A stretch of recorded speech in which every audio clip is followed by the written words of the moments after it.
According to Voices from Colonial America, New Jersey, by Robin Doig, New Jersey was one of the original 13 American colonies on the east coast of North America. Back in colonial times, it was dense with forests and the soil was very good for planting.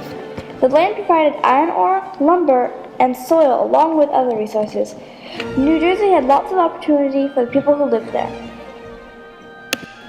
The sources I used were very helpful in finding out more about New Jersey. My first source was a book by Kevin Cunningham called The New Jersey Colony. I found his book reliable because it fit in with my other sources. My second source was Voices from Colonial America, New Jersey by Robin Doig.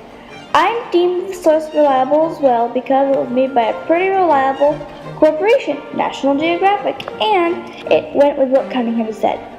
My final source was Agricultural History, Volume 3, Number 1, which was written by Carl R. Woodward. I think that this source is accurate as well because it was made closer to the time period and it went with the other sources that I found. As said by Cunningham, before the Europeans came in the 1500s, they were Native Americans. The tribe in New Jersey was called the Lenni Lenape.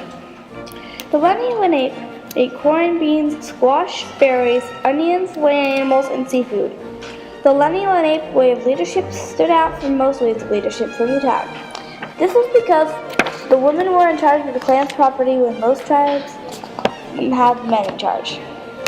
According to Cunningham and Doig, New Jersey was then settled by the Dutch in the 1600s. The first Dutch settlement was Fort Nassau. Fort Nassau was a Dutch trading post until all of the occupants disappeared. I think the fort was abandoned probably because they wanted to start a settlement in a better location for trading. The fort was sturdy and had a star-like shape. The Dutch started a large and prosperous fur trade. Even though there was a fur trade, the majority of the settlers were farmers. The Dutch set the road for future Europeans. As said by Doig, just like how the Dutch took over after the Lenni Lenape, the English took over after the Dutch. The English took over with warships and soldiers from other English colonies in the New World in 1664 without any retaliation.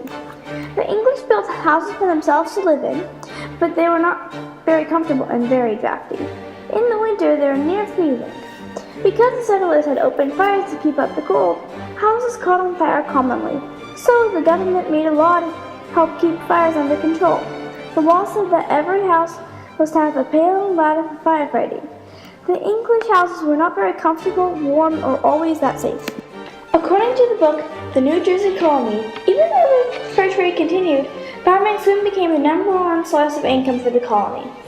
Most of the men either worked on a farm or they owned a farm.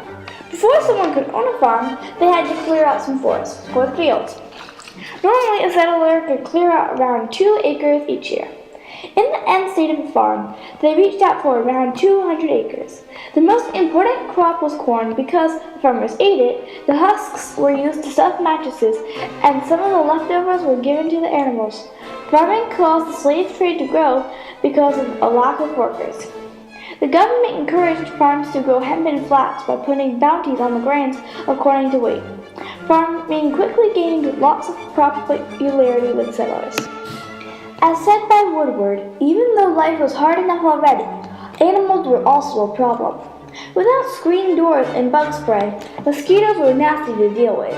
For farmers and other settlers, wolves would attack livestock and would kill humans when necessary. To deal with the threat, the government put a bounty on dead wolves. Animals were a problem for everyone and there was not much they could do about it. According to Cunningham, some children went to school, but school is very different from what it is now. Before children went to school, they did lots of chores.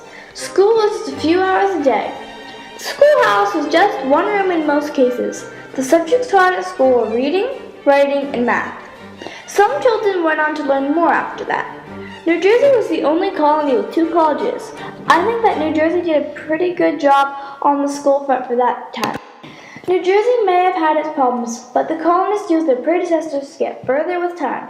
Because of the Native Americans, the Dutch had somewhere to start, and because of the Dutch, the English had the first settlements already made.